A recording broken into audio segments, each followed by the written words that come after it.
Directions ఉంటే చెప్పాల్సిందిగా కోరుతున్నాను. అంటే నేను 2-3 ఇష్యూస్ చెప్తాను, మిగతా అక్కడ జనరల్ రివ్యూ చేసేటప్పుడు ఎంటైర్ డిస్ట్రిక్ట్ రివ్యూ చేసేటప్పుడు చేద్దాము. Here 2-3 things are very important.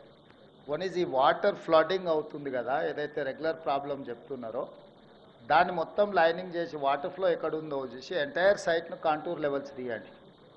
ఏదైతే డౌన్ స్ట్రీమ్ ఉందో డౌన్ స్ట్రీమ్ ఏరియాలో 15-20 acres, maybe more than 10 acres lake అటు ఒక పాండ్ క్రియేట్ చేయండి. ఆ పాండ్ని కంప్లీట్ ఈ వాటర్ ఫ్లో అంతా తీసుకెళ్ళి అక్కడ ఇచ్చేయండి. తర్వాత ఇందులో నుంచి బయట ఒకటి 800 meters 1000 meters లోపల one more local lake is there.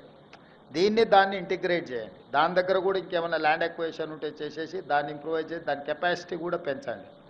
దాంతో ఏమవుతుందంటే రౌండ్ ద ఇయర్ ఇందులో ఉండే ఇండస్ట్రీస్ కానీ ఇక్కడ వచ్చే గ్రీనరీ కానీ దీనికి కానీ ఈ వాటర్ వాడుకోవడానికి ఉంటుంది.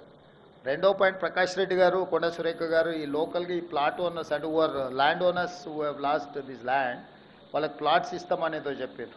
ఆ ప్లాట్స్లో ఇంకా 150-200కి ఇంకా బెనిఫిట్ రాలేదు. ఇంకా వాట్ ఎవర్